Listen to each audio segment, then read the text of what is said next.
Oh, man. Oh, Charlie.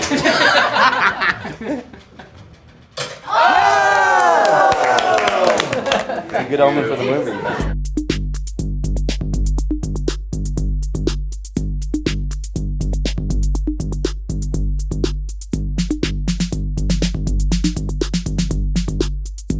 We'd love if you could start with a 10-second kind of elevator pitch about what your movie is. Justin. What we're getting into here. Go. I Am Michael it's based on a true story about a gay activist who becomes an anti-gay Christian pastor. Wow, you're good. Thank you. That's fair. Tell me what drew all of you to kind of making this film. I was really interested in the subject matter, this idea of a man in sort of a spiritual crisis or identity crisis, but that it was approaching the subject from a very unique way. I agree with that. I felt like it was more of an exploration than a judgment. And I think considering the nature of the story and its relevance in our society, and I just thought it really handled it beautifully, actually, because it doesn't tell the audience what to feel about these characters. Can you tell me about if you guys had that in your own lives where you kind of waver on how do I belong to this community? Yeah, Charlie.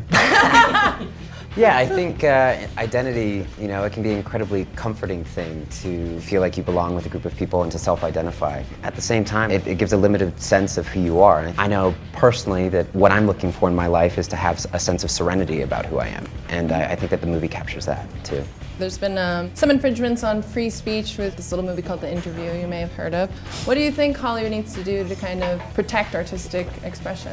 Have you seen The Interview? Have you seen this movie? I love that movie. In some ways, I feel like I'm still in it. It's all new. I think a lot of people were taken off guard by what happened, and outlets such as even the industry press had some very strange reactions to it. So I think it's still up in the air about how, this should be dealt with and how we deal with it in a responsible way, in a way that protects artistic freedom, which I think everybody agrees that that is something that we all value and that we should protect. But how we do that is what's in question, how we do that best. But I'm glad that the president has James Flacco's back.